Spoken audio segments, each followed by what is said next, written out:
Hi all, welcome to Entri. Bank എക്സാമുകളുടെ നോട്ടിഫിക്കേഷന് പിന്നാലെ നമ്മുടെ അടുത്ത നോട്ടിഫിക്കേഷൻ ആയ ഇൻഷുറൻസ് എക്സാമിന്റെ നോട്ടിഫിക്കേഷൻ കഴിഞ്ഞ ദിവസങ്ങളിലാണ് വന്നിട്ടുണ്ടായിരുന്നത്. ലൈഫ് ഇൻഷുറൻസ് കോർപ്പറേഷന്റെ അസിസ്റ്റന്റ് അഡ്മിനിസ്ട്രേറ്റീവ് ഓഫീസർ പോസ്റ്റിലേക്കുള്ള നോട്ടിഫിക്കേഷൻ ആണ് വന്നിട്ടുണ്ടായിരുന്നത്.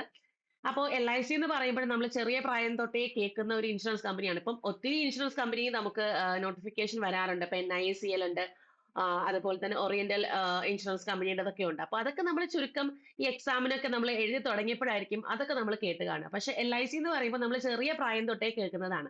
അതുപോലെ തന്നെ LIC എന്ന് പറയുമ്പോഴേ നമുക്ക് എന്താണ് നമ്മുടെ മനസ്സിൽ ഓടി വരുന്നത് ഇൻഷുറൻസ് പിടിക്കാൻ വേണ്ടിയിട്ട് വീട്ടിൽ വരുന്ന ആൾക്കാരെയൊക്കെയാണ് നമ്മുടെ മനസ്സിൽ ഓടി വരുന്നത്, അല്ലെ? പക്ഷെ അത് നമ്മുടെ ഏജന്റ് ആണ്, LIC ഏജന്റ്സ് ആണ് നമുക്ക് ഇങ്ങനെ പറയുന്ന എന്താണ് ഓരോ വീട്ടിൽ ചെന്നിട്ട് നമുക്ക് ഈ ഇൻഷുറൻസ് കാര്യങ്ങളൊക്കെ ആ ഒരു എന്താണ് പ്രോസസ്സും കാര്യങ്ങളൊക്കെ നടത്തുന്നത്. പക്ഷെ നമ്മുടെ എന്താണ് ഈ ഒരു LICയുടെ ആ ഒരു കമ്പനിയിൽ വരുന്ന ഓഫീസർ പോസ്റ്റിലേക്കുള്ള ഒരു പക്ക ഒരു ബാങ്ക് ഓഫീസർ എങ്ങനെയാണോ ആ ബാങ്ക് ഓഫീസർ എന്ന് പറയുമ്പോൾ നമുക്ക് പ്രൊബേഷണറി ഓഫീസർ ആയിട്ടാണ് കയറുന്നത്. അതുപോലെ LICയിലെ ഓഫീസർ പോസ്റ്റിലേക്ക് കയറാവുന്ന ഒരു എന്താണ് പോസ്റ്റ് ആണ് ഈ പറയുന്ന അസിസ്റ്റന്റ് അഡ്മിനിസ്ട്രേറ്റീവ് ഓഫീസർ. അത് കഴിഞ്ഞ പിന്നെ വരുന്ന അഡ്മിനിസ്ട്രേറ്റീവ് ഓഫീസർ ആണ്. അപ്പൊ ഓഫീസർ പോസ്റ്റിലേക്കുള്ള ഒരു ചവിട്ടുപടിയാണ് നമുക്ക് ഈ പറയുന്ന AAO പോസ്റ്റ് എന്ന് പറയുന്നത്. ഓക്കെ, അപ്പോൾ എല്ലാവർക്കും ഉള്ളൊരു ധാരണയാണ് ഞാനിപ്പം ഈ പറഞ്ഞത്. ഇത് പക്ക നമ്മുടെ ഓഫീസർ പോസ്റ്റിലേക്കുള്ളതാണ് നമുക്ക് വിളിച്ചിട്ടുള്ളത്. ഇനി ഇതല്ല, നമുക്ക് അസിസ്റ്റന്റ് പോസ്റ്റിലൊക്കെ നമുക്ക് വിളിക്കാറുണ്ട്. അതിപ്പോ കുറെ നാളായിട്ട് നമുക്ക് വിളിക്കുന്നില്ല. നമുക്ക് എന്തായാലും അതും നമുക്ക് പ്രതീക്ഷിക്കാവുന്നതാണ്. അപ്പോ AAO പോസ്റ്റിലേക്കുള്ള ഈ ഈ ഒരു എന്താണ് പോസ്റ്റിലേക്ക് കയറി പറ്റാനുള്ള കുറച്ച് കടമകൾ ഉണ്ട്, അല്ലെ? അതായത് നമ്മുടെ ക്വാളിഫിക്കേഷൻ ആയിരുന്നാലും ഏജ് ലിമിറ്റ് ആയിരുന്നാലും അതുപോലെ എന്ത് പഠിച്ചാൽ നമുക്ക് ഈ പറയുന്ന പോസ്റ്റിലേക്ക് എത്താൻ പറ്റും. അപ്പോൾ ഇതൊക്കെ ഒരുപാട് പേർക്ക് അറിയാൻ പാടില്ലാത്ത കാര്യങ്ങളാണ്. അതായത് അവർക്ക് അറിയില്ല. ഓക്കെ, ഇപ്പൊ ആദ്യമായിട്ടൊക്കെ പഠിച്ചിറങ്ങുന്ന കുട്ടികളുണ്ടെങ്കിൽ, അല്ലെങ്കിൽ ഇപ്പൊ ഇൻഷുറൻസ് കമ്പനിയെ പറ്റി കൂടുതൽ ധാരണയില്ലാത്ത കുറെ കുട്ടികളും അതുപോലെ ആൾക്കാരൊക്കെ ഉണ്ടാവും. അപ്പം അവരിലേക്ക് നമ്മൾ ഈ ഒരു എന്താണ് അവയർനെസ് കൊടുക്കുക എന്നുള്ളതാണ്. ഇങ്ങനെയും പോസ്റ്റുകൾ ഉണ്ട് എന്നുള്ള അവയർനെസ് കൊടുക്കുകയാണ് നമ്മൾ ചെയ്യേണ്ടത്. ഓക്കെ, അപ്പോൾ ഇതില് ഏറ്റവും ഇമ്പോർട്ടന്റ് ആയിട്ട് നിങ്ങൾ നോക്കേണ്ടത് നമ്മുടെ ആപ്ലിക്കേഷൻ ആണ്. ആപ്ലിക്കേഷൻ ഓൺലൈൻ തന്നെയാണ്. നിങ്ങൾ എങ്ങനെയാണോ ബാങ്ക് എക്സാമിന്റെ ആപ്ലിക്കേഷൻ ഫില്ല് ചെയ്യുന്നത് അതുപോലെ തന്നെയാണ് ഇൻഷുറൻസ് പരീക്ഷയുടെ ആപ്ലിക്കേഷനും ഫില്ല് ചെയ്യുന്നത്. അപ്പോൾ അതിന്റെ സെയിം ഒക്കെ തന്നെയാണ്, സെയിം ഫോമാറ്റും കാര്യങ്ങളും ഒക്കെ തന്നെയാണ്. സ്റ്റാർട്ട് ഡേറ്റ് കഴിഞ്ഞിട്ടുണ്ട്. അതായത് സ്റ്റാർട്ട് ഡേറ്റ് നമ്മൾ ഓഗസ്റ്റ് 16 തീയതി സ്റ്റാർട്ട് ചെയ്തായിരുന്നു. എൻഡ് ഡേറ്റ് വരുന്നത് സെപ്റ്റംബർ 8 തീയതിയാണ്. ഓക്കെ, സെപ്റ്റംബർ 8 നമുക്ക് എൻഡ് ഡേറ്റ് വരുന്നത്. അതുപോലെ തന്നെ ഇതിന്റെ പ്രിലിംസ് എക്സാം വരുന്നത് ഒക്ടോബർ 3 തീയതിയും മെയിൻസ് എക്സാം വരുന്നത് നവംബർ 8 തീയതിയാണ്. അപ്പോ സെപ്റ്റംബറിൽ വൈൻഡ് അപ്പ് ചെയ്തു, ആപ്ലിക്കേഷൻ പ്രോസസ്സ് വൈൻഡ് അപ്പ് ചെയ്ത് ഒക്ടോബറിൽ, അതായത് വെരി നെക്സ്റ്റ് മന്ത് നമുക്ക് എക്സാം പ്രിലിംസിന്റെ എക്സാം വരുവാണ്. അപ്പൊ ഇതിന്റെ പ്രത്യേകത എന്താന്ന് പറഞ്ഞാല് ഒരു ബാങ്ക് എക്സാമിന് പ്രിപ്പയർ ചെയ്യുന്ന ഒരു കുട്ടിക്ക് 100%ഉം ഈ എക്സാം എഴുതാം. അതായത് വളരെ ഈസി ആയിരിക്കും ഈ എക്സാം എഴുതാൻ. കാരണം ബാങ്ക് എക്സാമിന്റെ അതേ പാറ്റേണും സിലബസും ഒക്കെ തന്നെയാണ് ഇവിടെ ഫോളോ ചെയ്യുന്നത്. അതേ പാറ്റേൺ ഓഫ് ക്വസ്റ്റ്യനും കാര്യങ്ങളും ഒക്കെ തന്നെയാണ് ഇവിടെയും വരുന്നത്. അപ്പോൾ നമുക്ക് ഒരു പ്രത്യേക ഒരു പ്രിപ്പറേഷന്റെ കാര്യങ്ങളൊന്നുമില്ല. എങ്ങനെയാണ് നിങ്ങൾ ബാങ്ക് എക്സാം പ്രിപ്പയർ ചെയ്യുന്നത് അതിനൊപ്പം തന്നെ ആ ഒരു ഇഫേർട്ട്, നിങ്ങൾ എടുക്കുന്ന ഇഫേർട്ട് തന്നെ മതിയാവും ഈ ഒരു ഇൻഷുറൻസ് പരീക്ഷയ്ക്ക്. പിന്നെ അഡീഷണൽ ഒരു 1-2 കാര്യങ്ങളുണ്ട്. അത് ഞാൻ എക്സാം പാറ്റേൺ വരുന്ന സമയത്ത് നിങ്ങൾക്കത് പറയാം. ഓക്കെ, അപ്പൊ ഈ ഒരു ഇമ്പോർട്ടന്റ് ഡേറ്റ്സ് ഒക്കെ ഒന്ന് മാർക്ക് ചെയ്ത് വെച്ചേക്കാം. ലാസ്റ്റ് മിനിറ്റത്തേക്ക് നിങ്ങൾ നിൽക്കരുത്. നിങ്ങൾ എന്ത് ചെയ്യുക, നേരത്തെ അത് ചെയ്യാൻ വേണ്ടി ശ്രമിക്കുക. ചിലപ്പോൾ നമ്മുടെ സൈറ്റ് ബ്ലോക്ക് കാര്യങ്ങളൊക്കെ വന്നു കഴിഞ്ഞാൽ നമുക്ക് ഈ പറയുന്ന എക്സാമിന് അപ്ലൈ ചെയ്യാൻ പറ്റാത്ത ഒരു അവസ്ഥ ഉണ്ടാവും. അങ്ങനെ കഴിഞ്ഞ എക്സാമിനൊക്കെ നമുക്ക് പറ്റിയിട്ടുണ്ട്. അപ്പൊ അതുകൊണ്ട് ഏറ്റവും ഇപ്പൊ തന്നെ അപ്ലൈ ചെയ്യാൻ പറ്റുകയാണെങ്കിൽ നിങ്ങൾ ഇപ്പൊ തന്നെ അത് അപ്ലൈ ചെയ്തിട്ടേക്കുക. ഓക്കെ, ഇനി നമുക്ക് ഏറ്റവും ഇമ്പോർട്ടന്റ് ആയിട്ട് അറിഞ്ഞിരിക്കേണ്ട എന്താണ് ഇതിന്റെ വേക്കൻസീസ്. നമുക്ക് ടോട്ടൽ 841 വേക്കൻസീസ് ആണ് വന്നിട്ടുള്ളത്. ഏതാണ് നമ്മുടെ LIC പോസ്റ്റിലേക്ക്, AAO പോസ്റ്റിലേക്ക്. അതില് ജനറലിസ്റ്റ് എന്ന് പറയുന്ന ഒരു കാറ്റഗറി, അതായത് AAO ജനറലിസ്റ്റ് ആണ്. അതാണ് എല്ലാവർക്കും എഴുതാൻ പറ്റുന്നത്. എല്ലാവർക്കും എന്ന് ഉദ്ദേശിക്കുന്നത് ആ ക്വാളിഫിക്കേഷൻ കീപ്പ് ചെയ്ത് എല്ലാവർക്കും എഴുതാൻ പറ്റുന്നത് ജനറലിസ്റ്റ് ആണ്. പിന്നെ വരുന്നത് സ്പെഷ്യലിസ്റ്റ് ആണ്. സ്പെഷ്യലിസ്റ്റ് എന്ന് പറയുമ്പോൾ ഇപ്പൊ ലീഗലിലേക്കോ അല്ലെങ്കിൽ അക്കൗണ്ടിലേക്കോ ഒക്കെ പോകുന്ന സ്പെഷ്യലിസ്റ്റ് ഓഫീസറിന്റെ പോസ്റ്റും വിളിച്ചിട്ടുണ്ട്. അതുപോലെ അസിസ്റ്റന്റ് എഞ്ചിനീയറിന്റെ പോസ്റ്റും വിളിച്ചിട്ടുണ്ട്. ജനറലിസ്റ്റിന് ടോട്ടൽ 350 വേക്കൻസീസ് ആണ്. സ്പെഷ്യലിസ്റ്റിന് 410 വേക്കൻസീസും അതുപോലെ AEക്ക് 81 വേക്കൻസി ആണ്. അപ്പൊ നമ്മൾ ഫോക്കസ് ചെയ്യുന്നത് ജനറലിസ്റ്റ് ആണ്. അപ്പൊ അതിന് 350 വേക്കൻസി നമുക്ക് വിളിച്ചിട്ടുണ്ട്. ഓക്കെ, ഇതില് എന്താണ് ഇതിന്റെ ബാക്കി ഡീറ്റെയിൽസ് നോക്കാം. അതായത് ഇപ്പോ നമ്മുടെ എലിജിബിലിറ്റി ക്രൈറ്റീരിയ നോക്കുകയാണെങ്കിൽ ഏജ് ലിമിറ്റ് ഏറ്റവും ഇമ്പോർട്ടന്റ് ആയിട്ട് നമ്മൾ നോക്കുന്നത് ഏജ് ലിമിറ്റ് ആണ്. നമുക്ക് അപ്ലൈ ചെയ്യാൻ പറ്റോ ഇല്ലയോ എന്നുള്ളത് നമ്മുടെ ഏജും കാര്യങ്ങളൊക്കെ നോക്കിയിട്ടല്ലേ നമ്മൾ ക്വാളിഫിക്കേഷനിൽ പോകത്തുള്ളൂ. അപ്പൊ ഏജ് ലിമിറ്റ് നോക്കിക്കേ, 21 വയസ്സ് തൊട്ട് 30 വയസ്സ് വരെ പ്രായമുള്ളവർക്ക് എന്താണ് ഇത് അപ്ലൈ ചെയ്യാൻ സാധിക്കും. അതായത് പക്ക നമ്മുടെ PO എക്സാം എങ്ങനെയാണ് നമ്മൾ എന്താണ് ആ ഒരു എലിജിബിലിറ്റി ക്രൈറ്റീരിയ തന്നെയാണ് ഇതിനകത്ത് വരുന്നത്. 1/8/2025 പ്രകാരമാണ് ആ ഡേറ്റ് പറഞ്ഞിട്ടുള്ള ക്രൂഷ്യൽ ഡേറ്റ് അതാണ് പറഞ്ഞിട്ടുള്ളത്. ഇനി റിലാക്സേഷൻ വരുന്നുണ്ട്. നമ്മൾ നേരത്തെ പറഞ്ഞ പോലെ തന്നെ, അതായത് നമ്മൾ എന്താണോ ബാങ്കിനൊക്കെ ബാങ്ക് നോട്ടിഫിക്കേഷൻ പറഞ്ഞ സമയത്ത് പറഞ്ഞത് ആ സെയിം ഏജ് റിലാക്സേഷൻ തന്നെയാണ്. SC/ST ആണെങ്കിൽ 5 വർഷത്തെ റിലാക്സേഷൻ ഉണ്ട്. OBC ആണെങ്കിൽ 3 വർഷത്തെ, PWBD UR-നാണെങ്കിൽ 10 വർഷത്തെയും, PWBD OBC ആണെങ്കിൽ 13 വർഷത്തെയും, PWBD SC/ST ആണെങ്കിൽ 15 വർഷത്തേക്കും. ഇത് കൂടാതെ എക്സ് സർവീസ് മെനിന് UR കാറ്റഗറി ആണെങ്കിൽ 5 വർഷം, അതുപോലെ OBC കാറ്റഗറിക്ക് പ്രത്യേകം ഉണ്ട്, അതുപോലെ SC/STക്ക് പ്രത്യേകം, അതായത് 8 വർഷം 10 വർഷം അങ്ങനെയാണ് എക്സ് സർവീസ് മെന്റെ വരുന്നത്. അതുകൂടാതെ ഇപ്പൊ നമ്മുടെ എന്താണ് LIC എംപ്ലോയീസ് ആയിട്ട് ഇരിക്കുന്നവർക്ക്, ഓൺഗോയിങ് എംപ്ലോയീസ് ആയിട്ട് ഇരിക്കുന്നവർക്കും എന്താണ് ഈ പറയുന്ന പോസ്റ്റിലേക്ക് ആപ്ലിക്കേഷൻ കൊടുക്കാവുന്നതാണ്. ഓക്കെ, അപ്പോൾ ഇതാണ് നമ്മുടെ ഏജ് ലിമിറ്റിന്റെ ആ ഒരു ക്രൈറ്റീരിയ കാര്യങ്ങൾ വരുന്നത്. ഇനി നെക്സ്റ്റ് വരുന്നതെന്ന് പറയുന്നത് നമ്മുടെ ക്വാളിഫിക്കേഷൻ ആണ്. നമ്മൾ അറിയണം ക്വാളിഫിക്കേഷൻ എന്താന്നുള്ളത്. ഞാൻ ജനറലിസ്റ്റിന്റെ കാര്യമാണ് പറയുന്നത്. എനി ഡിഗ്രി ആണ്, അതായത് നിങ്ങൾക്ക് ഒരു ഡിഗ്രി ഉണ്ട്, ഏത് സ്ട്രീമിൽ നിന്ന് നിങ്ങൾക്ക് ഒരു ഡിഗ്രി ഉള്ള ഒരു കുട്ടിയാണെന്നുണ്ടെങ്കിൽ നിങ്ങൾക്ക് അത് അപ്ലൈ ചെയ്യാം.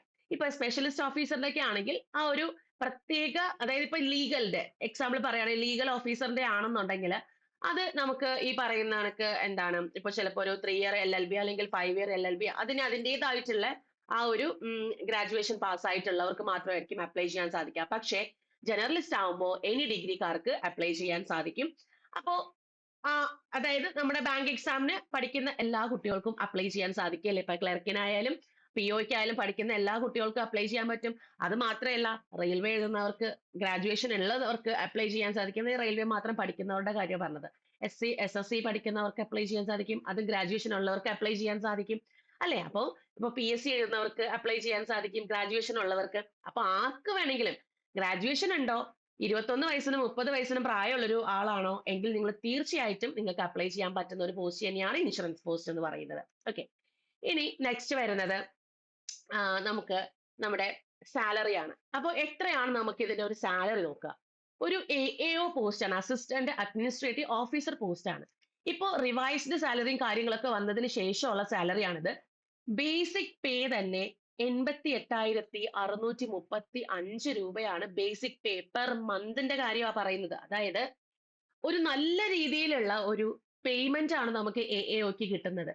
കൂടാതെ ടോട്ടൽ ഇൻവോൾവ്മെന്റ് പെർ മന്ത് അത് ഒരു ക്ലാസ് സിറ്റിയിലാണ്, A ക്ലാസ് സിറ്റി ആണെന്നുണ്ടെങ്കിൽ ടോട്ടൽ ഇൻവോൾവ്മെന്റ് എന്ന് പറയുന്നത് 1,26,000 രൂപയാണ്.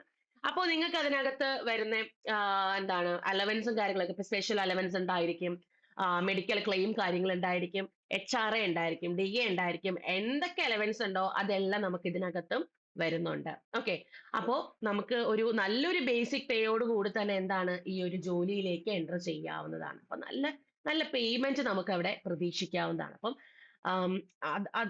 ആ ഒരു എന്താണ് സാലറിയുടെ കാര്യത്തിൽ ഒരുപാട് പേർക്ക് ഡൗട്ട് ഉണ്ടാവും. പക്ഷെ നല്ലൊരു പാക്കേജ് തന്നെയാണ് അവർ പ്രൊവൈഡ് ചെയ്യുന്നത്. അതുപോലെ സെക്യൂർ ആയിട്ടുള്ള ഒരു ജോബാണ്, സെൻട്രൽ ഗവൺമെന്റ് ജോബാണ്, സെക്യൂർഡ് ആണ്, സേഫ്റ്റി ഉണ്ട്, എല്ലാം നമുക്ക് അഷ്യൂർ ചെയ്യുന്ന ജോബ് തന്നെയാണ് LIC AO എന്ന് പറയുന്നത്. ഓക്കെ, ഇനി നമുക്ക് നെക്സ്റ്റ് നോക്കേണ്ടത് ഇതിന്റെ ജോബ് പ്രൊഫൈൽ എന്താണെന്നുള്ളതാണ്. ജോബ് പ്രൊഫൈലിൽ ഞാൻ വളരെ കുറച്ച് കാര്യങ്ങളാണ് ഇവിടെ എടുത്തിട്ടുള്ളത്. ഒന്നെന്ന് പറയുന്നത് അഡ്മിനിസ്ട്രേറ്റീവ് ടാസ്കുകൾ ഹാൻഡിൽ ചെയ്യാന്നുള്ളത് ഉണ്ട്. ഓക്കെ, പിന്നെന്ന് പറയുന്നത് നമുക്കിപ്പം ഇൻഷുറൻസ് എന്ന് പറയുമ്പോഴേ അറിയാം പോളിസി പരമായിട്ടുള്ള കാര്യങ്ങളാണ്. അപ്പം പോളിസി ഫോർമുലേഷനും അതിന്റെ മാനേജ്മെന്റും കാര്യങ്ങളൊക്കെ ചെയ്യുന്നത്, അസിസ്റ്റ് ചെയ്യുന്നത് AO തന്നെയാണ്. ക്ലെയിം പ്രോസസ്സിംഗ് അസിസ്റ്റ് ചെയ്യുന്നത് AO തന്നെയാണ്. പിന്നെ അതുപോലെ തന്നെ സൂപ്പർവിഷനും കോർഡിനേഷനും കാര്യങ്ങളും ഒക്കെയാണ് ഇതിനകത്ത് വരുന്ന ജോബ് പ്രൊഫൈൽ. അതായത് ഒരു ഓഫീസർ ഒരു AOനെ അസിസ്റ്റ് ചെയ്യുക എന്നുള്ളത് ഇതിന്റെ മെയിൻ ആയിട്ട് വരുന്നത്. അപ്പൊ ബാക്കി നമ്മുടെ ഒഫീഷ്യൽസിനെ അസിസ്റ്റ് ചെയ്യുക, പിന്നെ ഈ വരുന്ന ഹാൻഡ്ലിങ്ങും കാര്യങ്ങളും ഒക്കെയാണ് AO പോസ്റ്റ്. പക്ക നമ്മുടെ ഒരു ഡെസ്ക് ജോബ് തന്നെയാണ്. പിന്നെ ചിലപ്പോൾ നമുക്ക് ഫീൽഡിൽ വരേണ്ടി വരും, അല്ലാതെ നമുക്ക് കംപ്ലീറ്റ്ലി ഒരു ഡെസ്ക് ജോബ് തന്നെ നമുക്ക് ഇതിനെ പറയാം. ഓക്കെ, ചിലപ്പോൾ മാത്രം ഫീൽഡ് ജോബ് നമുക്ക് റിക്വയർഡ് ആയിട്ട് വരും. ഓക്കെ, ഇനി നെക്സ്റ്റ് നെക്സ്റ്റ് നമ്മുടെ കരിയർ ഗ്രോത്ത് ആണ്. കരിയർ ഗ്രോത്ത് എന്ന് പറയുമ്പോൾ നമ്മൾ ആദ്യം പോസ്റ്റ് ആക്കപ്പെടുന്നത് AO ആയിട്ടാണ്, അതായത് അസിസ്റ്റന്റ് അഡ്മിനിസ്ട്രേറ്റീവ് ഓഫീസർ ആയിട്ടാണ്. അത് കഴിഞ്ഞൊരു 3-4 വർഷം കഴിയുമ്പോൾ നമ്മുടെ അഡ്മിനിസ്ട്രേറ്റീവ് ഓഫീസർ ആയിട്ട് നമ്മൾ മാറും. അത് കഴിഞ്ഞാൽ പിന്നെ അസിസ്റ്റന്റ് ഡിവിഷണൽ മാനേജർ ആയിട്ടാണ്, പിന്നെ divisional manager, senior divisional manager, zonal manager.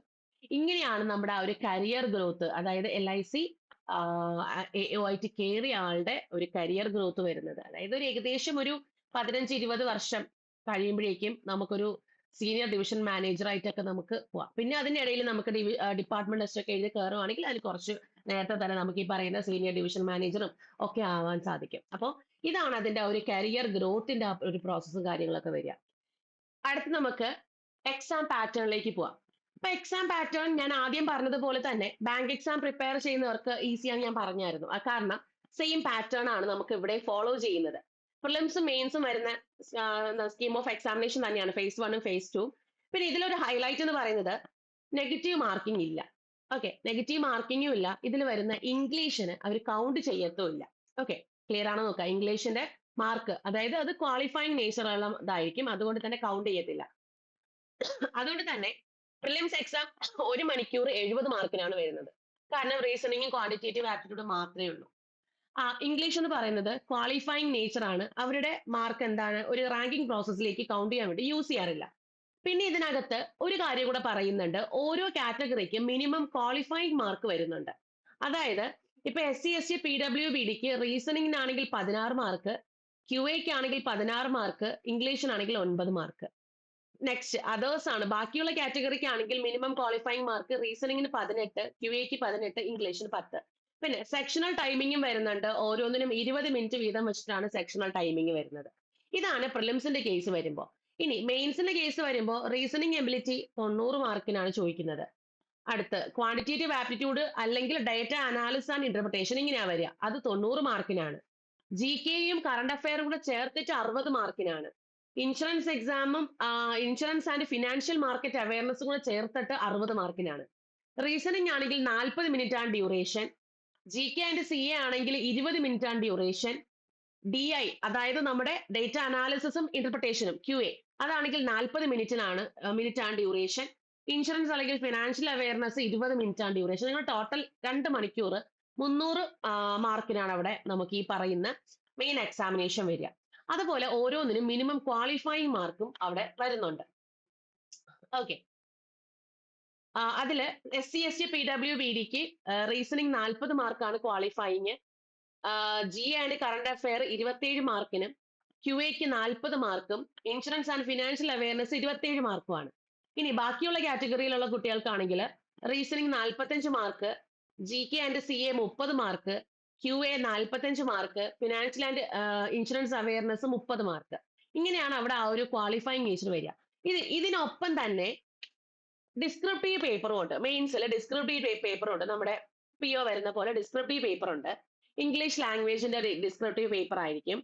അതായത് നമ്മുടെ email, reports, situation analysis, precis writing, ഇതൊക്കെയാണ് നമുക്ക് ഡിസ്ക്രിപ്റ്റീവ് പേപ്പറിനകത്ത് വരിക. ടോട്ടൽ 2 ക്വസ്റ്റ്യൻ ഉണ്ടാവും. അവിടെയും ക്വാളിഫൈങ് മാർക്ക് ഉണ്ട്.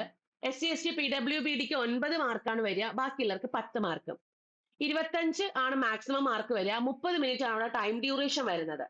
ഇനി ഡിസ്ക്രിപ്റ്റീവ് ടെസ്റ്റ് എന്ന് പറയുന്നത് ഇംഗ്ലീഷ് ലാംഗ്വേജ് ആണ്. അതൊരു ക്വാളിഫൈങ് നേച്ചർ ആയിരിക്കും. അതൊരിക്കലും റാങ്കിങ്ങിൽ എടുക്കില്ല എന്നുള്ള കാര്യം അവർ വ്യക്തമായിട്ടും ഇതിനകത്ത് പറയുന്നുണ്ട്. ഓക്കെ, അതുപോലെ തന്നെ ഇപ്പോ മെയിൻസ് എക്സാമിനേഷൻ പാസ് ആയ കുട്ടികൾ, അതായത് ക്വാളിഫൈ ചെയ്യുന്ന കുട്ടികളുടെ ഡിസ്ക്രിപ്റ്റീവ് പേപ്പർ മാത്രമേ ഇവർ ഇവാലുവേറ്റ് ചെയ്യുള്ളൂ. ആ ഒരു കാര്യം കൂടെ ജസ്റ്റ് ഒന്ന് ഓർത്തേക്കാം. അപ്പൊ ഇതാണ് നമ്മുടെ ഈ ഒരു എന്താണ് എക്സാം പാറ്റേൺ കൊണ്ട് ഉദ്ദേശിക്കുന്നത്.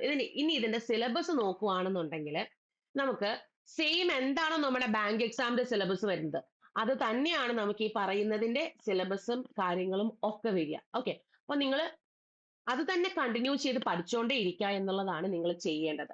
ഓക്കെ, അപ്പോ ഇത്രയും കാര്യങ്ങൾ നിങ്ങൾ ഓർത്ത് വെച്ചേക്കുക എക്സാം പാറ്റേണിന്റെ കാര്യത്തിൽ. അപ്പൊ ഇത്രയാണ് ഏറ്റവും മെയിൻ ആയിട്ട് എനിക്ക് പറയാനുള്ളത്. അപ്പൊ ഇതിൽ നെഗറ്റീവ് മാർക്കിംഗ് കാര്യങ്ങളില്ല. ഇംഗ്ലീഷ് ഒരു ക്വാളിഫൈങ് നേച്ചർ ആയിരിക്കും. അപ്പൊ എന്തുകൊണ്ടും നിങ്ങൾക്ക് എന്താണ് നല്ലപോലെ പ്രിപ്പറേഷൻ ചെയ്ത് കഴിഞ്ഞാൽ നമുക്ക് ഈ ഒരു പോസ്റ്റിലേക്ക് കയറി പോകാവുന്നതേ ഉള്ളൂ. പിന്നെ കൂടാതെ ഇതിന്റെ ഇന്റർവ്യൂ പ്രോസസ്സും കാര്യങ്ങളൊക്കെ ഉണ്ട്. അത്രയാണ് നമ്മുടെ ഈ ഒരു കംപ്ലീറ്റ് സ്കീം ഓഫ് എക്സാമിനേഷൻ കാര്യങ്ങളൊക്കെ വരുന്നത്. അപ്പോ നമ്മുടെ LIC എക്സാം ഈ ഒരു ഇൻഷുറൻസ് പരീക്ഷയ്ക്ക് പഠിക്കുന്ന ഒരു കുട്ടിയുണ്ട് എന്നുണ്ടെങ്കിൽ, അതായത് പഠിക്കുന്ന ഒരാളാണെന്നുണ്ടെങ്കിൽ നമുക്ക് ഇൻഷുറൻസിന്റെ കോഴ്സസ് അവൈലബിൾ ആണ്. അപ്പോൾ ഇൻഷുറൻസ് കോഴ്സസ് എന്ന് പറയുമ്പോഴത്തേക്കും നമുക്കൊരു എന്താണ് ഒരു 3 ലെയർ സ്ട്രക്ചറിലാണ് ആ കോഴ്സസും കാര്യങ്ങളൊക്കെ വരിക. 3 ലെയർ സ്ട്രക്ചർ എന്ന് പറയുമ്പോഴത്തേക്കും ഒരു ബേസിക് ലെവൽ തൊട്ടുള്ള സ്ട്രക്ചറും കാര്യങ്ങളൊക്കെയാണ് വരുന്നത്. അവിടെ ബേസിക് ലെവൽ 3 ലെയർ ലേണിംഗ് എന്ന് പറയുമ്പോൾ ആദ്യത്തെ ബേസിക് ലെവൽ എന്ന് പറയുന്നത് നമുക്ക് സിലബസ് കവറേജ്, ഒരു സ്റ്റഡി പ്ലാൻ ത്രൂ ഉള്ള സിലബസ് കവറേജും കാര്യങ്ങളൊക്കെയാണ് നടക്കുന്നത്. കുട്ടി കുട്ടി ടോപ്പിക് വൈസ് ടെസ്റ്റുകളും കാര്യങ്ങളൊക്കെ ഉൾപ്പെടുത്തിയിട്ടുള്ള ഒരു ബേസിക് ലെവൽ ആയിരിക്കും. ബേസിക്സ് വളരെ ക്ലിയർ ആവുന്ന ഒരു കുട്ടിക്ക് നെക്സ്റ്റ് ഒരു സ്റ്റേജിലേക്ക് പോവാം, ഇന്റർമീഡിയറ്റ് ലെവലിലേക്ക്.